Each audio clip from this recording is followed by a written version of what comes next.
जय श्रीराम. चैत्र नवरात्रानिमित्त सुरू केलेल्या श्री रामचरित्र कथेचा आजचा 14वा भाग. हनुमंत म्हणाला, मी रामदूत असून माझे नाव हनुमंत आहे. तेव्हा रावणाने पुन्हा त्याला प्रश्न केला, अरे तुझे मरण कशात आहे?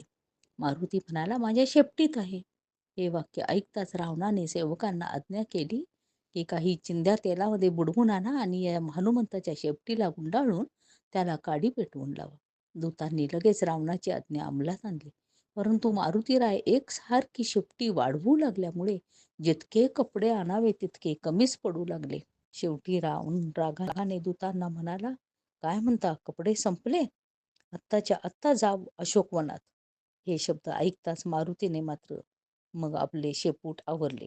त्यावर सेवकाने मारुतीच्या शेपटीच्या शेंड्याला आग लावून दिली. परंतु काही केल्या शेपटी पेट घेईना. सारखा धूर मात्र येऊ लागला.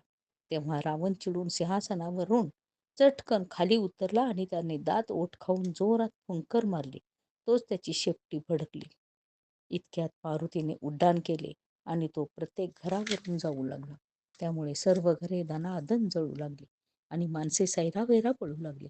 आश्चर्य हे की सारी लंका जळाली, पण रामनामाच्या योगे करून पवित्र झालेले विभीषणाचे कुटीर मात्र एक सुरक्षित राहिले. त्यानंतर मारुतीने आपली शेपटी समुद्रात उडवली. त्या समयी गुप्त रूपाने तेथे ब्रह्मदेव आले आणि त्यांनी, मारुते, तू धन्य आहेस असे म्हणून त्याच्या पाठीवर थोपटले.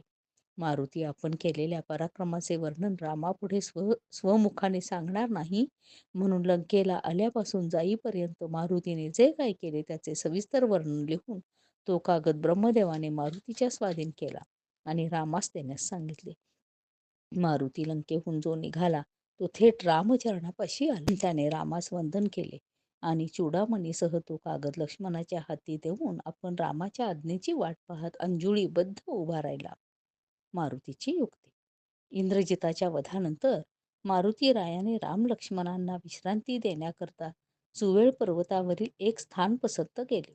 उभय त्यांना झोप लागलेली पाहून मारुती रायाने आपल्या शेपटीच्या वेटोळ्याचा त्यांच्या भोवती तट तयार केला आणि आपण त्या तटाभोवती फिरून पहारा करू लागला.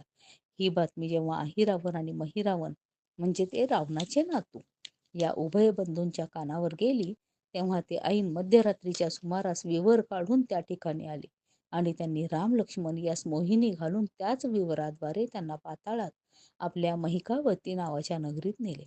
मारुतीराय वरचेवर तटाच्या आत डोकावून पाहत असल्यामुळे राम लक्ष्मण जागेवर नसल्याचे त्याला लगेच कळून आले.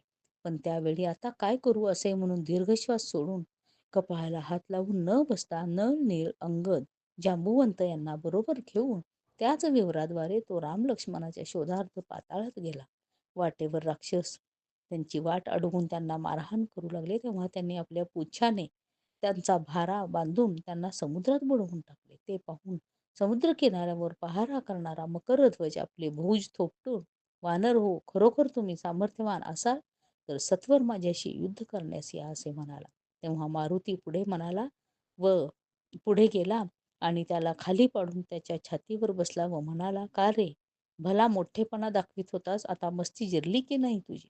तुझा कोणी वाली असेल तर त्यालाही पण बोलावून घे, म्हणजे दोघांनाही एकदमच यमपुरी दाखवतो. तेव्हा मकरध्वज म्हणाला, यावेळी माझा पिता हनुमंत जर येथे असता तर त्याने खचित तुझे सहस्त्र तुकडे केले असते. हे शब्द ऐकताच मारुती एकदम शांत झाला.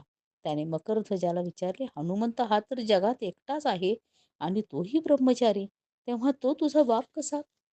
मकरध्वज म्हणाला, लंका दहन करून हनुमंत जेव्हा आपले पुच्छ विझवण्यासाठी समुद्रतीरी आला, तेव्हा त्याने कपाळाचा घाम टिपून समुद्रात टाकला.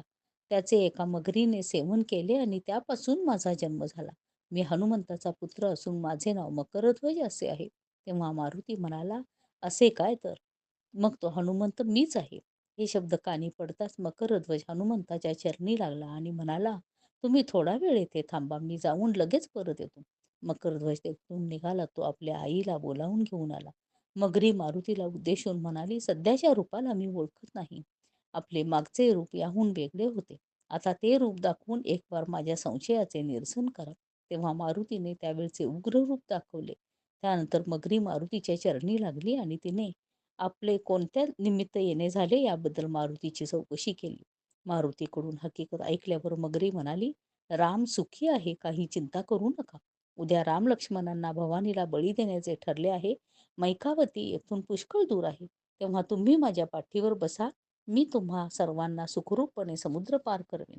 तेव्हा अंगदादिक म्हणाले, मारुते, आम्ही येथेच बसतो, तू मोठा धैर्यवान आहेस, तेव्हा तू एकटाच तेथवर जाऊन ये. श्रीराम जय राम जय जय राम.